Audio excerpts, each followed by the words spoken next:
Hello for all of my lazy rich friends. This one is absolutely for you. In this video, I'm going to show you how to create a budget that doesn't require so much effort and talk to you about what my 2023 goals are, how I'm budgeting in 2023. We all want to save money. We all want to not put as much effort into it because it seems like a lot. Money can absolutely be scary. And that's why I'm here to show you how to do it with minimal effort, minimal fuss, and still have enough left over for your Netflix, for your facials, for whatever the you want to do. Grab a pen and paper, or your laptop, whatever, and let's get started. Be sure to subscribe to my channel as well as the email list for weekly money tips for just the average person, for the bougie person. So let's get started. Hello, how are you? I am the Bougie Budgeter, aka your favorite influencer, and let's talk 2023 goals. Let's start there. I don't believe in setting more than 3 goals. I don't believe in setting more than 3 goals for a specific area of your life because any more than that just feels like a chore. Not that I don't believe in you, but your brain cannot comprehend that. And when we try to make super dramatic changes all at once, we end up doing nothing. I adopted 3 goals. That's my max for each part of my life. And I don't even set a goal for every part of my life. I do not do that. So I'm going to talk to you about my money goals. Before I get to the rest of the video, I want to make sure I invite you to Young, Rich, and Responsible. If you have questions that you want to talk through or you want to answer out loud, I don't do one-on-ones. But I do host a monthly workshop, so if you want to join, I have some information below, and I'm super excited for this month's workshop. Back to how I'm budgeting in 2023. My first goal of 2023 is to get a will established. I'm 27, and I know that sounds pretty young. I don't have any children. I'm not married, but I have a business. I have assets in my name. And I have a legacy. Even though I don't have a child, I still have an understanding of what I want my impact and my generational wealth to look like. Therefore, I want to make sure I have a will. I have life insurance through my company and I have my own life insurance policy, but I want to make sure that I'm also being very diligent and writing a will, getting a trust established, and doing that kind of stuff because I have nieces and nephews that I want to make sure I take care of. If I leave this earth a little sooner than I want to make sure that I have something to give to them. So getting a will established, that was a part of my 2022 goals. It did not happen, so it rolled over to 2023 because you can also do that. If you don't accomplish your last year's goals, just roll them over to the new year. Stop trying to create a new, you didn't even finish last year's goals. Finish last year's goals. My second goal is to pay off my 2022 moving expenses. The first time that I've really truly been in debt, in consumer debt, has been since I moved to Phoenix, Arizona. So I moved from DC to Phoenix June of 2022, and I spent about $20,000. I did have help via my work, so my job gave me $20,000. I'm still waiting for them to reimburse half of those costs. So that's really what it is. I'm mostly waiting for some things for decor and things like that. That was on me. So I had some extra stuff to pay off. And then I'm waiting for my company to reimburse me for a bunch of stuff too. So I really want to pay that off. That's about $20,000 that I have that I want to pay off this year. So fingers crossed. And then the last thing that I have a goal, because I always need an income goal. My income goal for 2023 is $215,000. And that's just all in. So last year in 2022, I made about $130,000. Maybe a little bit more than that. Give or take about $130,000. From my full-time job and from content creation from my business, and I want to make more than that. I want to shoot it up, so I almost do double than that this year, and that will help me with some of my other goals. So trying to get that income up, and I'm excited for that. Those are my goals, and I want you to set your own goals. Again, nothing more than 3. And my rule of thumb when I'm setting goals for the year, I like to do a miscellaneous money. So that's with the will. So that has something to do with money, but it's not directly related to money. Something to increase my cash flow. Increasing my cash flow will be paying off some consumer debt, and then something to increase my what's actually in my pockets. So that's what the revenue goal is for. Now let's talk about budgeting and apps, what you need, what I use. I use my budgeting template. I use the budgeting template that I created because that's what helped me, and that's what helps me organize my things. I take it month by month, add in my income, and do all of those things. And I keep track of what's in every account that I have. Moving forward, I also use personal capital. I like personal capital because I track my financial net worth.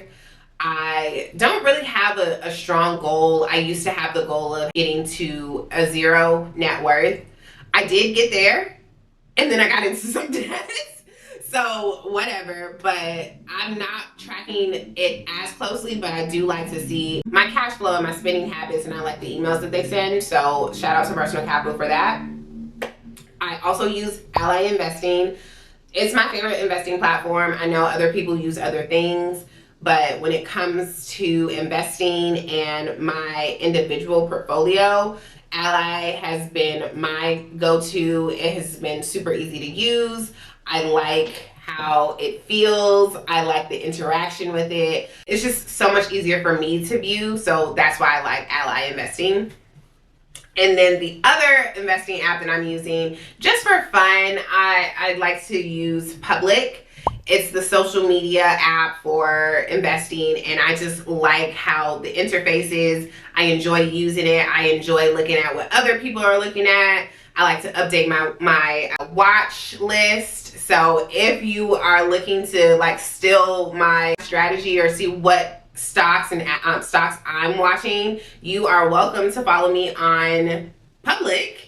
I have a link below, and that is how I am like really looking at my investing, what apps I'm using. I like to keep it simple. I'm very, very simple when it comes to budgeting and my money because I feel like complexity can be somewhere else in my life. I don't need my personal finances to be so super complex. A lot of people think that I spend so much time looking at my personal budget, and it's just not the truth.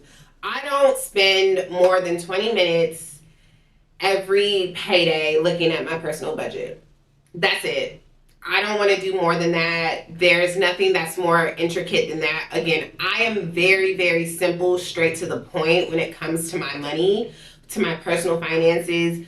I like everything, all my notifications on. I like to have everything around me in order, and I don't like to spend more than that. I sit, I look at it, and I ask myself, okay, what's working, what's not working, what am I trying to focus on? But again, I only have 3 goals. So one of my 3 goals needs to be met with my budget. That's where my focus is. I don't want to focus on anything else. I don't need to have 10 million things happening. I just need some free cash flow and other things that are going to pop up in my year. Of course, like there's always things that are going to pop up, but those are not goals. Those are just extra things to make life a little sweeter. That's it. They're not goals. They're just extra things that just happen to happen. I'm going to tell you why your budget is probably not working and why your goals are usually never met. And you probably have the goals, you have the budget, but where's your plan of action? Where is the plan of action that you have set for yourself to say, this is what I'm doing and this is how I'm going to do it? Because I'm a strong believer that goals without a plan of action are just pipe dreams. It's not going to happen. You're not holding yourself accountable to say, hey, this is what needs to be done in order to reach this goal. So when it comes to earning $200,000 this year, that's going to look like beefing up my investments. That's going to look like investing more into the stock market. That's going to look like being serious about following up with clients and booking as many speaking engagements as possible. That's what all of those things look like. I'm not setting extra goals and expectations on all of the small stuff. Those are just the action steps that I need to take to make sure that I reach the $215,000. Paying extra to my debt every month is the small actions that are going to lead up to paying off all of my expenses from my 2022 move. Taking the steps to find the lawyer and outline the information and save the money is all a part of what I need to do to make my will in 2023. So creating those action steps and having an actual plan to achieving your goals is what you need. And that's why you don't need more than 3 goals, because then for every goal you need an action plan. And that means that you would have to create an action plan for like 10 different things. That's overwhelming. Don't overwhelm yourself. Keep it as simple as possible and everything else will fall into place the way that it needs to. The last thing that I want to talk about is rewarding yourself. I think that we don't talk about rewarding yourself for the goals that you achieve or for the accomplishments, because sometimes the goal or the reward is like posting it on social media, and that's not, if that is a goal and that's what makes you feel rewarded, like by any means necessary, don't listen to what I'm saying. But what I am saying is reward yourself for your hard work. And that doesn't mean that you have to spend money, but it could mean that you're spending money, but it doesn't have to.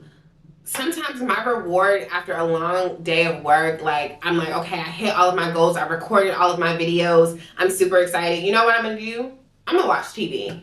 You know what I'm going to do? I'm going to go in there and start baking, because those are the things that make me feel good. Baking is a hobby for me. So I'm like, okay, let me get this done.